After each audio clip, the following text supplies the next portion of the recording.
வணக்கம். Welcome to கதை திரட்டு audio books.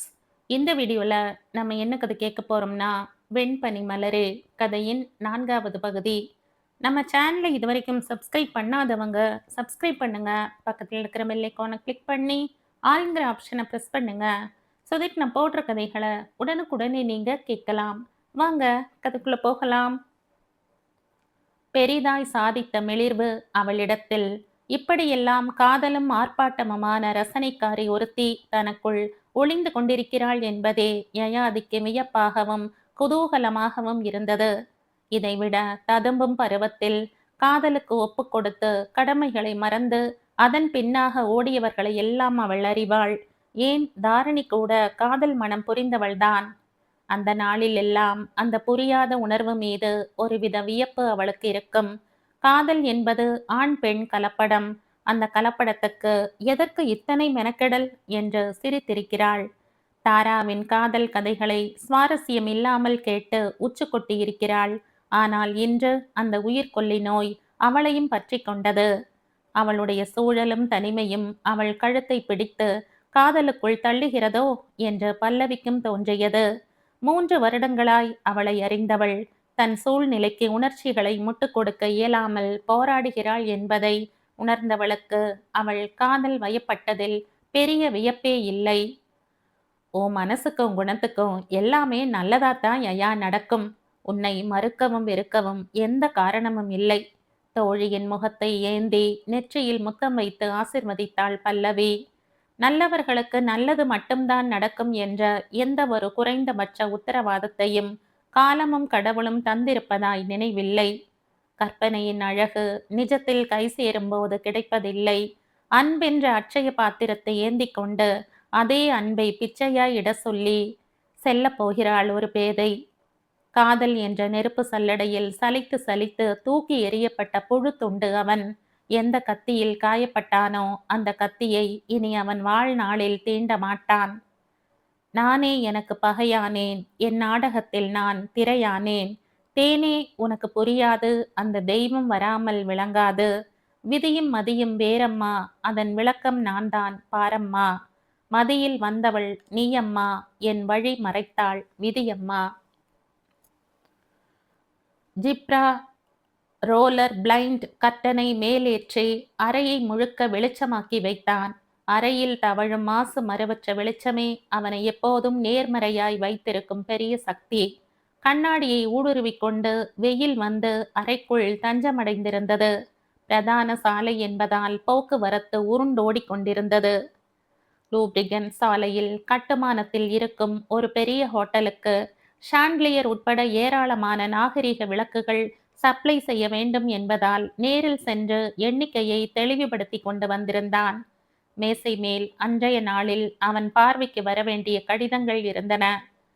Payment detail 2 அக்னாலெஜ்மெண்ட்ஸ், material வாங்கும் சில நிறுவனங்களில் இருந்து புதிய பொருட்கள் வந்திருக்கும் அறிவிப்பு என்ற கதைக்கு துளி கூட சுவாரஸ்யம் இல்லாத சில கடிதங்கள். அவற்றை நகர்த்தி வைத்தவன் கரத்தில் இறுதியாய் அந்த கடிதம் கிடைத்தது.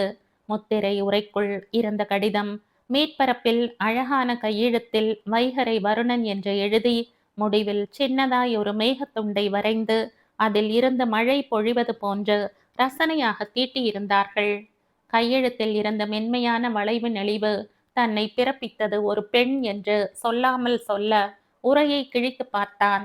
4 மடித்த வெள்ளைத்தாள் சுத்தமாய் இருந்தது, எழுத்துக்கள் அற்று.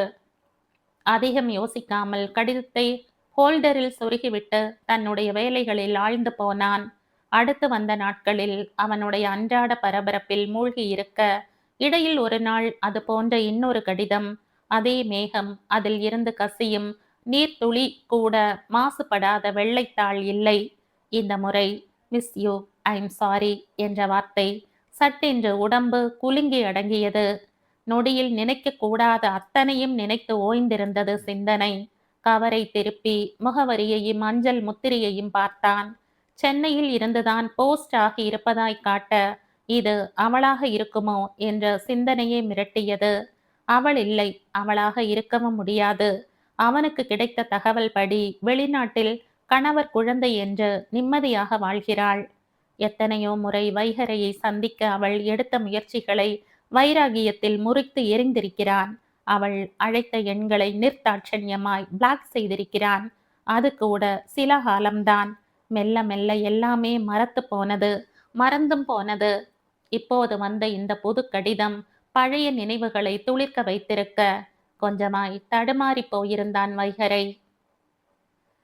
மினுக்கிய 0 வாட்ஸ் வெளிச்சத்தில் வராண்டாவில் நடந்து கொண்டிருந்தாள் யயாதி. மணி 4. வைகரை வானம் அவளை மட்டும் ரசித்தது. அவன் பெயரை கொண்டிருப்பதாலே அந்த பொழுதை விழித்திருந்து வரவேற்றாள். கொஞ்சம் அபத்தமாகவும் நிறைய ஆச்சரியமாகவும் இருந்தது. தீர்மானம் ஆகிறதுக்கு முன்னாடி அபிமானத்தை பெருசா வளர்த்துக்காத யதி. உள்ளுக்குள் இருந்த ஒரு குரல் அவளை எச்சரிக்காமல் இல்லை. ஏனோ எத்தனை யோசித்தாலும் இறுதியில் அவனை நேசி என்றே அவளுடைய மனது தீர்ப்பு சொன்னது. வைகரையும் அவளும் மட்டும் விடியும் மட்டும் தனியே இருந்தார்கள். அதுவும் அந்த அதிகாலைக்கே உரிய குளிர்ச்சியும் தொலை தூரத்தில் ஒலிக்கும் ஏதோ ஒரு கோயில் மணியும் அவளுக்குள் அவ்வளவு நேர்மறை சிந்தனையை விதைத்தது. அடிவானத்தை கிழித்து வெளிச்சம் வந்ததும் தான் ஷூவை மாட்டிக்கொண்டு ஜாக்கிங் கிளம்பியவளை போர்வைக்குள் இருந்து சோம்பேறித்தனமாய் பார்ப்பாள் பல்லவி. தீயா வேலை செய்யறியா ஐயா? எப்படியும் அந்த மிட் நைட்டை மசாலா பண்ணாம விடமாட்ட போல. கொட்டாவி விடும் வாயில் பட்டென்று ஒரு போடு போடுவாள். வைகரை, இதுதான் அவர் பேர்னு எத்தனை தடவை சொல்றது? ரொம்ப முக்கியம், பார்த்துப்போ. பார்க் வரைக்கும் போறது இங்கிருந்து 3 கிலோமீட்டர். இப்பவே ஒடிச்சு போடுற மாதிரி இருக்க. இதுல இவ்வளவு தூரம் ஓடினா என்ன ஆகிறது? அக்கறையாய்த்தான் சொல்லி அனுப்பி வைத்தாள். ஆரம்பத்தில் யயா வெகுவாய் திணறி போனாள். கணுக்காலில் இருந்த ஆடு சதை மட்டுக்கும் ரத்தம் கட்டி கன்றி போனது. ஆனால் வைகரை வருகின்ற நேரம் அங்கே இருக்கும்படி பார்த்து கொள்வாள். பார்க்கில் அவனை எதிர்கொண்டே ஓடுவாள். முதல் நாள் நிமிர்ந்து பார்த்து மெல்ல புருவத்தை சுருக்கியவன்தான். அடுத்து வந்த நாட்களில் அவளை ஏறிட்டும் பார்த்ததில்லை. அதை ஐயா எதிர்பார்க்கவும் இல்லை. முடித்து கொண்டு போகும்போது கல் பெஞ்சில் அமர்ந்து பிளாக் டீ குடிப்பான். அவளும் அவன் பார்வை படும் தூரத்தில் அமர்ந்து டீ குடிப்பாள். அவன் திரும்பி போன பிறகு ஹாஸ்டல் திரும்புவது மலைப்பான காரியமாக தோன்றும். வரும்போது அவனை சந்திக்க போகிறோம் என்ற உற்சாகம் மிகுந்து தூரம் பெரிதாய் தோன்றாது. ஆனால் திரும்பும்போது ஒவ்வொரு அடியும் கனக்கும். பஸ்ஸில் ஏறி ஹாஸ்டல் அருகில் இருக்கும் ஸ்டாப்பிங்கில் இறங்கி வந்து சேருவாள். அதற்கும் மேல் தயாராகி கல்லூரி செல்வது கூட பெரிய பரபரப்பான காரியமாக இருக்கும். ஏனோ தன்னுடைய எதிர்காலத்துக்கு இந்த சிரமம்தான் மிகப்பெரிய முதலீடு என்று தோன்றும். காலையில் எழும்போதே மனது நிலையில் இல்லை யயாதிக்கே. காலம் தேதியை கிழித்திருக்கலாம், ஆனால் நினைவை கிழிக்க முடியாதுதானே. சரியாய் 4 வருடங்கள் முன்பு இதே நாளில்தான் அப்பா தவறி போனதும் நினைவுகள் வரிசை கட்டி அவளை அலைக்கழித்து கொண்டிருந்தது. அப்பா இறந்த திதியில் படைப்பதற்கு தாரிணி அழைத்து சென்று விட்டு வந்தாள்தான். ஆனால் ஏனோ அவளுக்கு அந்த திதி கணக்கெல்லாம் பெரிய ஈர்ப்பா இல்லை. கணக்குப்படி அது சரியோ தப்போ, நினைப்புப்படி இன்றுதான் அவர் இறந்த நாள். மாரடைப்பு வந்ததும் இவள் பதறிப்போய் கதறியதும் ஆம்புலன்ஸ் வீட்டு வாசலில் நின்றதும் என்று ஆயிரம் சிந்தனைகள் அவளை ஆட்கொண்டிருக்க கல்லூரியில் இருந்து வீட்டுக்கு வந்தவள் டியூஷன் சென்டருக்கு அழைத்து விடுப்பை தெரிவித்தாள். சதாசிவம் என்ற பெயரில் இருந்தாலும் சதாசிவத்தின் இஷ்ட தெய்வம் முருகன்தான். அவர் கடைசியாய் அவர்களோடு இருந்த தீபாவளிக்கு எடுத்த கனகாம்பர வண்ணத்து சாட்டின் பாவாடை தாவணியை அணிந்து கொண்டாள். அப்படி ஒரு அழுகை வந்தது. எந்த ட்ரெஸ் போட்டாலும் என் பொண்ணுக்கு பொருந்தி போகும், நதியா மாதிரி. திட்டமான நிறத்துல என் பொண்ணை பார்க்கவும் நதியா மாதிரித்தான் இருக்கு. பூரிப்பாய் பேசிக்கொண்டு அமர்ந்திருந்த அப்பாவின் நிர்மல முகம் கண்ணில் வந்து போக, இப்படியெல்லாம் தன்னை கொண்டாட இப்போது யாருமே இல்லை என்ற நிதர்சனத்தில் நிலை தடுமாறி போனாள். இருக்கும்போது மதிப்பறிவது மிகப்பெரிய பாக்கியம். அவள் அறிந்துதான் இருந்தாள். சரியாக இருப்பவர்களுக்கு எல்லாம் சரியாக நடக்கிறதா என்ன? கோயில் வாசலில் செருப்பை கழட்டிய போது பாவாடை சட்டையில் தலையில் வைத்த பூச்சரம் முகத்தில் முத்தமிட நடையில் விளையாடி கொண்டிருந்த குழந்தையை அடையாளம் தெரிந்தது. மெல்லிய வியப்பு. வைகரை வீட்டு குழந்தை அன்று மாலில் பார்த்திருக்கிறாளே, அப்படியென்றால் அவன் எங்கிருக்கிறான்? ஒரு கணம் உணர்வு அவளை கவ்வி பிடித்து கட்டறுத்தது. அவனை சிந்தையில் சுமக்காமல் இங்கு வந்திருக்கிறாள். ஆனால் அவர்கள் சந்திக்க கடவுள் வழி அமைக்கிறார். இதை தெய்வ சங்கல்பம் என்று சொல்வதை விட வேறென்ன சொல்வது? கோயிலை விட்டு தள்ளி நிறுத்தியிருந்த அவனுடைய கார் இப்போதுதான் கண்ணில் பட்டது. உள்ளே வந்தவள் அப்பாவின் பெயருக்கு அர்ச்சனை செய்து முடித்தாள். நீட்டிய தீப ஆராதனையை தொட்டு நெற்றியில் ஒற்றி கொண்ட போது அப்பா நெற்றியில் முத்தமிடும் கதகதப்பை உணர்ந்தாள். தனியாக சென்று திடலில் அமர்ந்து நினைவுகளை அசை போட ஆரம்பித்திருந்தாள். எவ்வளவு நினைவுகள்! அதில் எத்தனை இனிப்பு, எத்தனை கசப்பு! அப்போதுதான் கோயிலை சுற்றி கொண்டு வைகரையின் குடும்பம் வந்தது. வேட்டி சட்டையில் இன்னும் கம்பீரமாய் தெரிந்தான். அவனுடைய அம்மா, அக்கா, அக்காவுடைய குழந்தைகள் மட்டும் வந்திருந்தனர். வாங்கோ! அறிமுக சலுகையாய் வரவேற்போடு குருக்கள் புன்னகைக்க கார்த்திகா அர்ச்சனை தட்டை நீட்டினாள். தம்பிக்கு இன்னைக்கு பிறந்த நாள் சாமி. இந்த வருஷம் அவனுக்கு ஒரு நல்லது நடக்கணும். ராசி நட்சத்திரங்களை சொல்லி கொண்டிருக்க எந்த வார்த்தையும் யயாதியின் காதுகளை தீண்டவே இல்லை. உடல் எல்லாம் புல்லரித்து அடங்கியது. நடு நெஞ்சில் இருந்து ஒரு கேவல் விம்மிக் கொண்டு எழுந்தது. அறிவோடு சிந்தித்தால் இந்த ஒப்பீடே அபத்தம் என்று தோன்றும். ஆனால் இந்த கட்டுமானங்களுக்கு கட்டுப்படாத உள் உணர்வோடு சிந்தித்தால் உடம்பு சிலிர்க்கத்தான் செய்யும். அப்பா இறந்த நாளும் வைகரையின் பிறந்த நாளும் ஒன்றென்ற சிந்தனை. இந்த நாளும் அந்த இருவரும் தன்னுடைய வாழ்க்கைக்கு எத்தனை பிரத்யேகமானவர்கள் என்று ஏதோ ஒன்று அறிவுறுத்துவது போல் தோன்றியது. ஏதோ அவளுக்கு புரிகிறது. அது என்னவென்று அவளால் உணர முடியவில்லை. ஆனால் அழுகையோடு சேர்த்து சிரிப்பும் வந்தது. அர்ச்சனையை முடித்துவிட்டு வந்தவர்கள் யயாதி அமர்ந்திருந்த கல் திட்டின் இன்னொரு மூலையில் சென்று அமர்ந்து கொண்டார்கள். சம்மணமிட்டு அமர்ந்து அக்கா மகளை மடியில் வைத்து கொண்டு குழந்தையின் தலைக்கட்டை சரி செய்து பூவை சரியாக வைத்து விட்டு கொண்டிருந்தான். இந்த பகுதியில் நிறைய நாள்களாக இருக்கிறார்கள் என்று யோகிக்க முடிந்தது. கோயிலுக்கு வந்திருந்தவர்களில் பாதி பேர் பவானியிடமும் கார்த்திகாவிடமும் வந்து நலம் விசாரித்து விட்டு போனார்கள். இப்போ என்னடா சொல்ற? மாமாவை ஹோட்டலுக்கு அப்படியே வர சொல்லிடவா? அவர் இல்லாட்டி என்னடா, இதெல்லாம் பெருசா எடுத்துக்க மாட்டாருடா. கார்த்திகா தம்பியிடம் அங்கலாய்த்து கொண்டிருக்க சம்மணமிட்டு அமர்ந்து கன்னத்தில் கை வைத்து அமர்ந்து அவர்களையே பார்த்து கொண்டிருந்தாள் யயாதி. கவிழத் தொடங்கிய இருளில் அவளின் பார்வை நங்கூரம் அவர்கள் கண்ணிற்கு பளிச்சென்று புலப்படவில்லை. அவர் எடுத்துக்க மாட்டார், அதுக்காக நாம தப்பு செய்யக்கூடாது. வீட்டுக்கு போய் ட்ரெஸ் சேஞ்ச் பண்ணிட்டு ருத்ரா உத்ராவை கிளப்பிட்டு ஹோட்டல் போயிடலாம். என்னால இந்த வேஷ்டி கூட மாரடிக்க முடியல கார்த்தி. எப்ப அவிழ்ந்து விழுமோன்னு பயமா இருக்கு. மாமா ரெடினா நாமளே போற வழியில பிக்கப் பண்ணிட்டு போயிடலாம். இல்லைனா ஹோட்டல் சொல்லிட்டா அவர் வந்துடுவார். அவரை நான் கட்டல, நீதான் ரெண்டாந்தாரமா கட்டி இருக்க. சிணுங்கிக் கொண்டே சொன்னாலும் கார்த்திகாவின் முகத்தில் அப்படி ஒரு கர்வம், இப்படி ஒரு உரிமை உணர்வை தாரணி யயாதிக்கு தந்ததே இல்லை. சட்டென்று துளித்த கண்ணீரை விழுங்க தடுமாறினாள். போனை எடுத்துக்கொண்டு கணவனுக்கு தகவல் சொல்ல கார்த்திகா நகர்ந்து போக பேத்தியை கையில் பிடித்து கொண்ட பவானியும் மகளோடு சென்றிருக்க வைகரை திட்டில் இருந்து இறங்கி இருந்தான். அந்த சின்ன சுற்று பிரகாரத்தில் இடைவெளி விட்டு அவனும் அவளும் மட்டும்தான். கொஞ்சம் அசௌகரியமாய் உணர்ந்தவன் போல் வேஷ்டியை இடுப்பில் இறுக்கிக் கொண்டு நடக்க உணர்வுகள் உந்தித் தள்ள எதையும் யோசிக்கும் நிலையற்று யயாதியும் இறங்கி ஓட்டமும் நடையுமாக அவனை சமீபித்தாள். பக்கத்தில் தெரிந்த அரவத்தில் சற்றே திடுக்கிட்டவன் விழிகளில் என்ன உணர்வென்று யயாதிக்கே புரியவில்லை. தான் இங்கிருப்பதை அவன் முன்பே பார்த்து விட்டானா? அதனால் ஆச்சரியப்படவில்லையா என்ற வரிசையாய் 1000 கேள்விகள். அவன் நடந்தபடி இருக்க தன்னை தவிர்த்து விட்டு போகும் அவனை திருப்பி நிறுத்திவிடும் பிடிவாதம் அவளை ஆக்கிரமித்தது. இந்த பிடிவாதம் அவள் தன்மானத்தை தள்ளி சரிக்காதா? Happy birthday!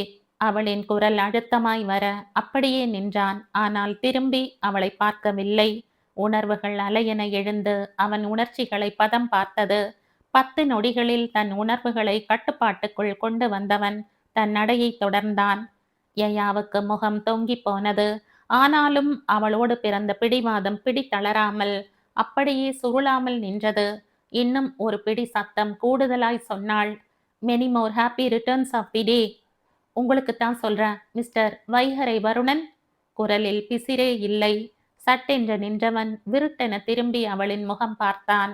மாடத்து விளக்கின் மஞ்சள் ஒளி இருவரின் மீதும் சரி சமமாக தாவி இருந்தது. அவள் பார்வை, அதில் வழிந்த காதல் அவனை வெகுவாய் அசைத்தது. ஆனால் இதை காதல் என்று வரையறுக்க முடியவில்லை அவனுக்கு. அதை அவன் விரும்பவும் இல்லை. பார்வையில் கோபத்தை விழுங்கி ஒரு அலட்சியத்தை கொண்டு வந்திருந்தான். யார் நீங்க? ஒவ்வொரு வார்த்தையும் அழுத்தமாக வந்தது. நான் என் பேர் யயாதி.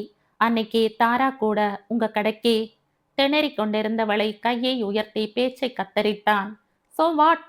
அந்த வார்த்தையில் யயாதியின் தன்மானம் முற்றாய் அடிவாங்கி இருக்க மொத்தமாய் கலங்கி போயிருந்தாள். வாழ்த்து சொல்றது தப்பில்லையே. சுத்தமாய் சுருதி குறைந்து குரல் உள்ளிறங்கி இருந்தது. நான் இந்த மாதிரி ஹம்பக்கெல்லாம் என்கரேஜ் பண்றது இல்ல என்றவன் விருட்டென நகர்ந்திருக்க யயாதி கலங்கி போன மனதோடு அங்கேயே நின்றாள். உன் பாதம் போகும் பாதை நானும் போக வந்தேனே, உம்மேல ஆசைப்பட்டு காத்து காத்து நின்னேனே, உன்முகம் பார்த்து நிம்மதியாச்சு, என் மனம் தானா பாடிடலாச்சு, என்னோட பாட்டு சத்தம் தேடும் உன்ன பின்னால, எப்போதும் உன்னை தொட்டு பாடப் போறேன் தன்னால. பட்டு போயிருந்தது ஜன்னல் ஓரத்து ரோஜா செடி. மெல்லிய வருத்தத்தோடு அதை விரல்களால் வருடி தந்தவனுக்கு இனம் புரியாத உணர்வு மாலையில் இருந்து. கோயிலில் இருந்து வந்து இரவு உணவை ஹோட்டலில் முடித்து படுக்கைக்கு வந்த சில மணி நேரம் ஆகிவிட்டது. இன்னும் கூட மஞ்சள் வெளிச்சத்தில் நின்ற மனமும் முகமும் கனிய வாழ்த்து சொன்னவள் முகமே வந்து வந்து போனது. யார் இவள்?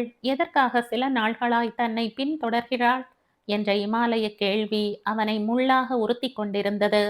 அடிக்கடி வரும் கடிதத்திற்கும் அவளுக்கும் ஏதோ சம்பந்தம் இருக்கிறது என்றும் உள் உணர்வு எச்சரித்தது. நெற்றி பொட்டை தேய்த்து கொண்டு வெகு நேரமாக பால்கனியில் நின்றான். காய்ந்து போயிருந்த ரோஜா செடி கண்ணில் பட்ட போதுதான் மனம் கனத்து போனது. தளதளப்பாய் நின்ற செடியின் வேரில் பூச்சி பிடித்திருக்கிறது. அதை கவனிக்க தவறி போய்விட்டான் போலும். கம்பீரமாய் நிற்பது போல் கண்ணுக்கு தெரிந்தாலும் அடி வேர் தளர்ந்து நுனியில் கருகி தன்னைத்தானே மரணத்துக்கு தாரை வார்த்திருந்தது அந்த ரோஜா செடி. அந்த செடியோடு தன்னை ஒப்புமைப்படுத்தி பார்த்து கொண்ட போது துயரத்தின் வலிகள் இன்னும் கூடுதலாய் அவனை தாக்கியது. அவன் தன்னை சுற்றி நடப்பதை கவனிக்காதவன் இல்லை. சில நாள்களாவே யயாதியை பார்க்கில் சந்திக்கிறான் தான். 1000 பேர் வந்து போகின்ற இடத்தில் அவளின் வருகையை தனிமைப்படுத்தி பார்க்க எதுவும் இல்லை என்று கடந்திருக்கிறான். ஆனால் இன்று இவர்கள் குடும்பம் அமர்ந்து பேசுவதை கவனித்துவிட்டு வந்து வாழ்த்து சொன்னபோது ஒரு பொருளற்ற கோபம் அவனுக்குள் உண்டாவதை தடுக்கத்தான் முடியவில்லை. கடந்த காலத்தின் கசந்த அனுபவம் காதல் என்ற வார்த்தையின் மீது அவனுக்கு அவ்வளவு வெறுப்பை உண்டாக்கி இருந்தது என்றாலும் இப்படி காதலை தேடி ஓடும் பெண்கள் மீதான அவனுடைய பார்வையையும் மரியாதையையும் குறைத்து விட்டது என்பதே நிஜம். ஏதேதோ சிந்தனைகள் அவனை ஆட்கொள்ள நடந்து நடந்து கால்களை தளர வைத்துவிட்டு படுக்கையில் சரிந்தான். அசதியில் கண்கள் தன்னால் சுழன்ற உறக்கத்தை நாடியது. புறங்கையை திருப்பி முத்தமிட்டு அவன் விரலுக்குள் தன் பிஞ்சு விரலால் மோதிரம் அணிவித்து அவன் விரல்களோடு விரல்களை பிணைத்து கொண்டு தன் சிவந்த முகம் இன்னும் நாணத்தால் சிவந்து போக ஏஞ்சலின் சொன்னாள், இந்த மோதிரத்தை மாத்தினதுக்கு பின்னாடி நாம நிஜமாவே கணவன் மனைவி ஆயிற்றோம் வைகரை. இனி நம்ம யாரும் பிரிக்க முடியாது. பிரிக்கவும் விடமாட்டேன். அவன் நெஞ்சில் சாய்ந்து மார்பு முடியை விரலில் கலைத்து அவனுக்கு புது உணர்வை காட்டினாள். சட்டென்று எழுந்தமர்ந்தவன் அப்படியே 2 கைகளாலும் தன்னுடைய தலையை பற்றி கொண்டு அமர்ந்து விட்டான். இந்த ஜீவ அவஸ்தை இன்னும் எத்தனை காலத்துக்கு தன்னை பின்தொடரப் போகிறது என்று நினைக்கையில் கண்ணீர் வந்தது. நேற்றைய அடி இன்னும் நெஞ்சில் இருக்கிறது தான். ஆனால் இன்றைக்கும் அவளுக்கு வைகரையை பார்க்க வேண்டும் போல்தான் இருந்தது. அரவமற்ற அந்த நிர்மலமான வானம் அவளுக்கு அவ்வளவு பிடித்திருந்தது. அந்த நேரத்தில் எழுவது அத்தனையும் நேர்மறையான சிந்தனை மட்டும்தான். அவனின் முக சுளிப்பு சத்தியமாய் அவளை வருத்தியதுதான். அதற்காக அவளுள் பொங்கி பெருகிய அன்பை அவனுக்கு புரிய வைக்காமல் எப்படி விலகி போவது? சின்ன பெருமூச்சோடு ஜாக்கிங் கிளம்பிவிட்டாள். பார்க்கை தொட்டபோது மணி 7 சமீபித்திருக்க அவளுடைய கண்கள் உள்ளே ஓடிக்கொண்டிருந்த வைகரை இடமே நிலைத்திருந்தது. இன்று அவனுடைய பார்வை தன் மீது ஆராய்ச்சியாய் படிவதை அவள் உணர்ந்தாள். எதுவும் திட்டுவானோ என்ற சிந்தனையே அபத்தமாகத் தோன்ற அவனுக்கு எதிர் சுற்றில் ஓடி அவனை பார்வையாலே கடந்து கொண்டிருந்தாள். 2 சுற்றுக்கு மேல் அவளால் ஓட முடியவில்லை. கல் பெஞ்சில் சென்று அமர்ந்து கொண்டாள். அவன் ஓடிக்கொண்டே இருந்தான். ஒவ்வொரு முறையும் அவள் அமர்ந்திருந்த இடத்தை கடக்கும்போது அருகாமையில் தென்பட்ட காற்றின் உரசலை வெகுவாய் ரசித்தாள். ஓடி முடித்து டீ கடைக்கு நகர்ந்தவனை இடைவெளி விட்டு பின் தொடர்ந்தாள். கடைக்கண்ணால் அவளின் நடவடிக்கைகளை உள்வாங்கியவன் ஆர்டர் செய்திருந்த பிளாக் டீயை தவிர்த்துவிட்டு பைக்கை எடுத்துக்கொண்டு அங்கிருந்து புறப்பட்டிருந்தான். யயாதிக்கே அவன் தன்னை கண்டுகொண்டான் என்று நன்றாகவே தெரிந்தது. குறைந்தபட்சம் கோபத்தையாவது தனக்கு சன்மானமாக தருவான் என்று காத்திருந்தவளுக்கு அவனின் அலட்சியமும் புறக்கணிப்பும் இனம் புரியாத பிடிவாதத்தை உண்டாக்கியது. ஒவ்வொரு மழைத்துளியுமே முத்தாக மாறிவிடத்தான் ஆசை கொள்கின்றன. கடலில் விழுந்தாலும் எத்தனை துளிகள் அடையாளமற்று கரைந்து போகின்றன. சகதியில் விழுந்ததால் எத்தனை துளிகள் தன் புனிதத்தை துறந்து இழிந்து மறைகின்றன. தன்னுடைய உண்மையான அன்பை முத்தாக மாற்றத்தான் ஒவ்வொரு மனமும் ஏங்குகிறது. ஆனால் பெரும்பாலும் அது கடலில் கரைந்து கண்ணுக்கு தெரியாதபடி அடையாளமற்றே போகிறது. பவானி நீட்டிய புகைப்படத்தை பார்த்தவனுக்கு எந்த சலனமும் இல்லை. பார்த்த வேகத்தில் கவரை அம்மாவிடம் திருப்பி நீட்டினான். அவன் முகத்திலேயே வெறுப்பு வெறுப்பு என்ற விடையை தேடிக்கொண்டிருந்த பவானிக்கு மெல்லிய ஏமாற்றமாக போய்விட்டது. பிடிச்சிருக்கா தம்பி? பொண்ணு ஹைதராபாத்ல வேலை செய்யுது. நமக்கு சொந்தம் எல்லாம் இல்ல. வைத்தி மூலமா தான் வரன் வந்திருக்கு. வீட்டுக்கு ஒரே பொண்ணாம். அப்பா அம்மா இங்கதான் சென்னையில இருக்காங்க. எனக்கு விருப்பு வெறுப்புன்னு எதுவும் இல்லம்மா. உங்களுக்கு சரின்னு தெரிஞ்சா அதையே செய்யுங்க என்றான் சலனமே இல்லாமல். அவனுடைய அந்த விட்டேத்தித்தனம் பவானியை வெகுவாக வதைத்தது. சின்ன சின்ன விஷயத்திலும் நேர்த்தியையும் நேர்மையையும் எதிர்பார்க்கும் மகனுக்கு இப்போது அந்த உணர்வு எப்படி இல்லாமல் போகும்? அப்படி இல்லாமல் போய் எல்லாவற்றிற்கும் தன்னை தயார்படுத்தி காயங்களுக்கு தன்னை பதிலாக கொடுக்கும் மகனை எப்படி பெற்றவளால் சகித்து கொள்ள முடியும்? இப்படி சொல்றத நான் ரசிப்பேன்னு நினைச்சியா வரு? எதுவும் மாறல. அதை நீ நம்பு. எங்களுக்காக நீ சந்தோஷமா இருக்கிற மாதிரி நடிக்காத தம்பி. அது எனக்குத்தான் ரொம்ப பிடிக்கும். ஏதோ ஒண்ணுன்னு சொல்லி இயலாமைக்கு வாய்க்கப்படுற இடத்துல நீ இல்லை. இன்னும் சொல்ல போனா பழைய காயத்தால கத்துக்கிட்ட படிப்பினையால முழு வாழ்க்கைக்கும் உன் கூட தொடர போகிற பெண்ணை இன்னும் கவனமா தேர்ந்தெடுக்கணும் இல்ல? பேசிக்கொண்டே உள்ளே சென்று மகனுக்காக இதமான டீயை கொண்டு வந்து தர அவனுடைய முகத்தில் மெல்லிய தெளிவு படர்ந்தது. பெரிய கனவான பிம்பமெல்லாம் எனக்குள்ள இந்த நிமிஷம் இல்லமா என்றான். இத்தனை நாள் கட்டி பிடித்திருந்த இறுக்கத்தை தளர்த்தியவனாக. அதுவே பவானிக்கு போதுமானதாக இருந்தது. ஆனா ஒண்ணு மட்டும் சொல்லிக்க ஆசைப்படுறேன். பெண்ணுக்கும் இதுல முழு சம்மதமானு தெரிஞ்சுக்கணும். இல்லைன்னா அந்த தாரா மாதிரி தனியா வந்து எனக்கு காதல் இருக்குன்னு சொல்லும்போது ரொம்ப டென்ஷன் ஆயிடுதுமா என்றான் மெல்லிய நகைப்போடு. அந்த பொண்ணை பேசாம அவ வீட்டுல சொல்லி இருக்கணும் தம்பி. நீதான் வேண்டாம்னு ஒரே அடியா மறுத்துட்ட பவானி சொல்ல அதற்கும் சிரித்தான் வைகரை. அதனால நமக்கு என்ன கிடைக்க போகுது? அந்த பொண்ணாவது தன் காதலுக்கு உண்மையா இருந்தா சரி என்றவன் குரலில் தெரிந்த வழியில் பவானிக்கு மனதை பிசைந்தது. மதியம் சாப்பிட வரமாட்டேன் என்ற அறிவுறுத்தலோடு கடைக்கு கிளம்பியிருந்தான். கடைக்கு வந்து காரை பார்க் செய்தவன் பெரிய எழுத்துக்களில் கடை கண்ணாடியில் ஒட்டியிருந்த ஆட்கள் தேவை என்ற அறிவிப்பை இடுப்பில் கை வைத்து கொண்டு பார்த்தபடி நின்றான். அவன் அங்கேயே நிற்பதை பார்த்துவிட்டு செக்யூரிட்டி பக்கத்தில் வந்து நிற்க அவனிடம் இன்னும் 1-2 காப்பிகளை போட்டு மெயின் கேட்டில் தொங்கவிட சொல்லிவிட்டு உள்ளே சென்றான். காலையிலேயே கடையில் நல்ல கூட்டம் இருந்தது. சர விளக்குகளை வாங்க ஆண் பெண்கள் ஜதைகளாய் குழுமியிருந்தார்கள். இப்போது எல்லோருக்குமே வாழ்க்கையில் ஒரு நேர்த்தி தேவைப்படுகிறது. வாழ்க்கை ஒரு முறைதான், அதில் ஆடம்பர பொருள்களும் அத்தியாவசியம்தான் என்ற கண் திறப்பு பெரும்பாலும் எல்லோருக்குள்ளும் வந்திருக்கிறது. அவனுக்கு நினைவு தெரிந்து அவனுடைய தாத்தா அப்பாவெல்லாம் அடிப்படை தேவைகளை கூட நிறைவேற்றிக் கொள்ளாமல் சந்ததிகளுக்கு ஆஸ்தியை சேர்த்து வைப்பதையே வாழ்க்கையின் பெரும் லட்சியமாக கொண்டிருந்தவர்கள். ஆனால் இப்பொழுது அப்படியெல்லாம் சந்ததிகளுக்காக வாழ்க்கையை வீணாக்குபவர்கள் எண்ணிக்கை குறைந்து போய்விட்டது.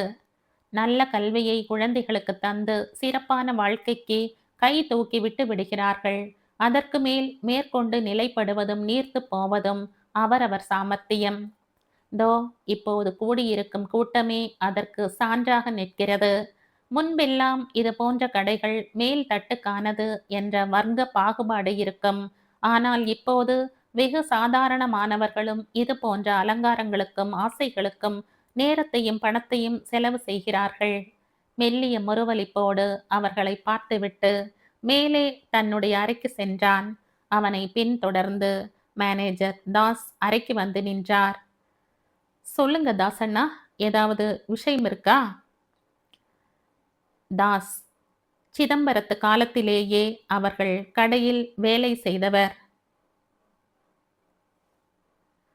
சிதம்பரம் தவறி கடையை இன்னொருவர் பார்வைக்கு மாற்றிய போதும் தாஸ்தான் இவர்களுடைய பிரதிநிதியாக இங்கே நிலைத்தவர்.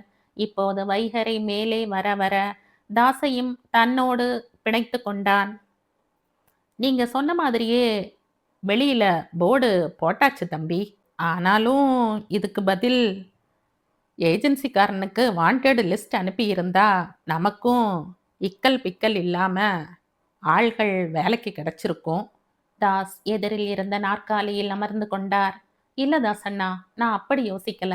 மேன் பவர் ஏஜென்சிங்கிற கான்செப்ட் எல்லாம் இந்த 10 வருஷத்துக்குள்ள இருக்குமா? அதுக்கு முன்னாடி நாம் எல்லாம் என்ன செய்தோம்னு யோசிச்சு பாருங்க. நமக்கு தேவையான நபரை நாமே தேர்ந்தெடுத்துக்கிறது சிறப்பான வேலை. இன்னொரு பக்கம் பார்த்தால் யாரோ உழைக்க அந்த காசு ஏஜென்சிக்காரன் நோகாமல் பங்கு வாங்கிட்டு போறான். 7,000 ஒருத்தருக்கு சம்பளம்னா ஏஜென்சிக்காரனுக்கு அவங்க உழைப்பில் இருந்து 2,000 காலத்துக்கும் கப்பம் கட்டணும். அவங்க உண்மையான உழைப்புக்கான ஊதியத்தை இழக்க நாமே காரணமாகறதுல எனக்கு இஷ்டம் இல்ல. தாஸ் அவனை வியந்து போய் பார்த்தார்.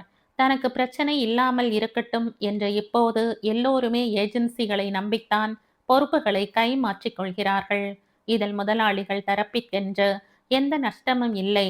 பாதிக்கப்படுவது தொழிலாளர்கள் வர்க்கம்தான். அப்படி இருக்கும்போது அவர்களுக்காக யோசிக்கும் வைகரையின் நேர்மையான குணம் அவருக்கு வியப்பாக இருந்தது. அந்த குணம்தான் குறுகிய காலத்தில் அவன் எட்டிய பெரிய உயரத்துக்கு காரணம் என்பது புரிய மென்மையாக சிரித்தார். இப்பெல்லாம் பெரும்பாலும் ஆள்கள் தேவைங்கிற போர்டுகளே எங்கேயும் பார்க்க முடியறது இல்ல தம்பி. சின்ன சின்ன டீ கடையில் ஏதாவது தேவைன்னா ஏஜென்சிக்காரனை தேடித்தான் ஓடுறாங்க. கடைக்கு முன்னாடி போர்டு வைக்கிறது இப்போ யாருக்குமே பிடிக்கிறது இல்லை. யாரோ எப்படியோ இருக்கட்டும் தாசண்ணா, நாம எப்பவும் சரியா இருப்போமே. காலையில இருந்து நைட் வரைக்கும் ஒரே ஆள் கவுண்டர்லையும் சேல்ஸ்லையும் நிற்கிறது கஷ்டமா இருக்கு. காலையில 8 மணிக்கு வரவங்க நைட் 10 மணி வரைக்கும் இங்கேயே இருக்காங்க. என்னதான் இதுதான் அவங்க வாழ்வாதாரம்னு சொல்லிட்டாலும் அவங்களுக்குன்னு ஒரு சொந்த வாழ்க்கை இருக்கு இல்லையா? கொஞ்சம் ஸ்பேஸ் தரணும்னு யோசிச்சேன். ஈவினிங் 6 மணி முதல் 10 மணி வரைக்கும் சேல்ஸ்ல நிற்க பார்ட் டைம் ஆள்களை போட்டால் காலையில் இருக்கிற எனர்ஜி நைட் வரைக்கும் கடையில் கேரி ஓவர் ஆகும் இல்லையா? அவனுடைய அந்த சிந்தனை தாசுக்கும் பிடித்தே இருந்தது. நல்லதொரு வருமானம் வருகிறது என்கிற பட்சத்தில் தன்னிடம் பணி புரிபவர்களின் பணி சுமையை குறைக்கவும் அவன் கையாளும் யுக்தி வெகுவாய் கவர்ந்ததாக இருக்க மனப்பூர்வமாக பாராட்டிவிட்டு எழுந்து போனார். போர்டை பார்த்துவிட்டு நிறைய பேர் வந்து போனார்கள். 2 ஆண்களை சேல்ஸுக்கு சேர்த்திருந்தான். பில்லிங் செக்ஷனுக்கு இன்னொரு ஆள் கிடைத்துவிட்டால் போதும். மாலையில் தேநீர் கோப்பையோடு கண்ணாடி தடுப்பின் வழி சாலையை பார்த்து கொண்டிருக்க இன்டர்வியூவுக்கு ஆள் வந்திருப்பதாக கீழே இருந்து தகவல் வந்தது. அனுப்பி வைக்க சொன்னான். கோப்பைக்கும் இதழுக்கும் நடுவே தேநீர் தடமாறி கொண்டிருந்த நிமிடம் கதவு தட்டிவிட்டு உள்ளே வந்தவளை பார்த்து ஒரு நிமிடம் உள்ளுக்குள் வெகுவாய் அதிர்ந்தவன் வெளியில் அதிராமல் தன்னை காட்டிக்கொண்டான். உள்ளே வாவென்ற தலையசைப்பு கூட இல்லாமல் தன்னையே வெறிக்க பார்த்து கொண்டிருப்பவனை பார்த்து மெல்லிய பதட்டமானது யயாதிக்கே. கதவுக்கு மறைக்கும் நடுவில் பாலம் கட்டியது போல் நின்றாள். வெளிய போர்டு பார்த்த ஆட்கள் தேவைன்னு என்றாள் மெல்லிய குரலில். தனக்கு எதிரில் இருந்த சீட்டை காண்பித்தான். வந்து சத்தம் இல்லாமல் அமர்ந்து கொண்டாள். அவனும் தன்னுடைய சீட்டில் அமர்ந்து தனக்கு எதிரில் இருந்த ஃபைலை புரட்டியபடி டீயை தொடர்ந்து கொண்டிருந்தான். தர்ம சங்கடமாக உணர்ந்தாள் யயாதி. முழுமையாக டீயை குடித்து விட்டுத்தான் நிமிர்ந்து அமர்ந்தான். உங்களை பத்தி சொல்லுங்க. என் பேரு யயாதி. எம்ஏ ஃபர்ஸ்ட் இயர் படிக்கிறேன். சென்னை தான். அக்கா வீடு கொஞ்சம் தள்ளி இருக்கிறதால ஹாஸ்டல்ல இருக்கேன். 3 வருஷமா. முடித்துவிட்டு அவன் முகத்தை பார்த்தாள். இப்ப வொர்க் பண்றீங்களா? ஐ மீன் எதுவும் பார்ட் டைம் ஜாப்? இங்க ஒரு டியூஷன் சென்டர்ல டீச்சிங்ல இருக்கேன். வாரத்துல 5 நாள் கிளாஸ் இருக்கும். 2 மணி நேர வேலைதான். என்ன சம்பளம் தராங்க? ஐ மீன் அங்க சம்பளம் போதலைன்னு வேற வேலை தேடுறீங்களா? இந்த கேள்வியை கேட்டதும் அவனுடைய உணர்வுகள் கூர்மையானது. என்ன பதில் சொல்லப் போகிறாள் என்று செவிகளை தீட்டிக் கொண்டு காத்திருக்க ஆரம்பித்தான். அங்க 6000 சம்பளம் தராங்க. இங்க அதை விட கூடுதலா கிடைக்கும்னு நம்பி வந்திருக்கீங்களா? வேகமாக தலையசைத்து மறுத்தாள். பின்ன அதை விட குறைவான சம்பளத்துக்கு கூடுதலான நேரம் இங்க வேலை செய்வதால் உங்களுக்கு என்ன கிடைக்கப் போகுது? அவனுடைய வளைந்த இதழ்களில் கேலி மின்னியது. அந்த கேலி அவளை வெகுவாய் வதைத்தது. ஆனாலும் பிடிவாதமாக அமர்ந்திருந்தாள் இதழ்களை பூட்டியபடி. அந்த கண்கள் மட்டும் அவனுக்கே அவனுக்கான காதலை கவிதையாய் வடித்து கொண்டிருந்தது. சொல்லுங்க மிஸ் யயாதி. அவளுடைய பெயரை எழுத்துக்களாய் கத்தரித்து கத்தரித்து துண்டுகளாக்கி சொன்னான். எந்த பர்பஸும் இல்ல என்றாள் முனகலாக. அவன் வேகமாக ஆட்சேபித்து தலையை ஆட்டினான். இத நான் நம்பணுமா மிஸ் யயாதி? கொஞ்ச நாளா நான் உங்களை பார்க்கல பார்க்குறேன். நீங்க இருக்கிற இடத்துக்கும் பார்க்கிற்கும் எவ்வளவு தூரம் இருக்குன்னு எனக்கு தெரியும். இப்ப இருக்கிற இந்த வேலையை விட்டுட்டு இந்த வேலைக்கு வரேன்னு சொல்றீங்க. இதுக்கு பின்னாடி எல்லாம் எதுவுமே இல்லைன்னு என்னை நம்ப சொல்றீங்களா? அவன் முகத்திலும் குரலிலும் கடுமை ஏறி இருந்தது. அந்த கடுமையை கண்டு யயாவுக்கு பயம் ஏற்பட்டிருக்க வேண்டும், அல்லது என்னை கேள்வி கேட்க இவன் யார் என்ற கோபம் ஏற்பட்டிருக்க வேண்டும். இந்த சூழ்நிலைக்கு இவை மட்டும்தான் தீர்மானிக்கப்பட்ட உணர்வாக இருக்க முடியும். ஆனால் மாறாக யயாதிக்கு ஏகாந்தமாக இருந்தது. சட்டென்ற ஒரு பூ மலர்ந்தது போல் அவளுடைய முகம் விகாசித்து போனது. அகச்சிவப்பு முகத்தில் பரிமளிக்க மெல்லிய சிரிப்போடு நின்றவளை பார்க்க வைகரையே ஒரு நொடி குழம்பி போனான். ஆக தன்னுடைய செயல்கள் அவனுடைய கவனம் ஈர்த்திருக்கிறது. மெனக்கெட்டு அவள் ஓடிய ஓட்டம் அவனுடைய கவனத்தில் படிந்திருக்கிறது. அதுவே அவளை பொறுத்தவரை வெற்றிதான். நிமிர்ந்து அமர்ந்து அவன் முகத்தையே பார்த்தாள். ஒற்றை புருவத்தை ஒடித்து என்ன என்பது போல் அவனும் பார்த்தான். பிரத்யேகமா எந்த காரணமும் இல்லைன்னு நான் சொன்னாலும் நீங்க நம்ப போறதில்ல. எனக்கு மற்றவங்களை நம்ப வைக்கிற மாதிரி பொய் சொல்லவும் வராது.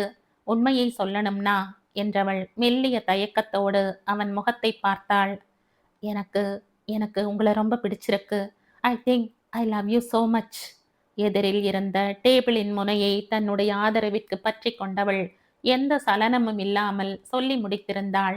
வாட் என்று கத்தியபடியே தான் அமர்ந்திருந்த நாற்காலியில் இருந்து வேகமாய் எழுந்த வைகரை தான் முற்றாய் தன்னுடைய கட்டுப்பாட்டை இழந்திருந்தான்.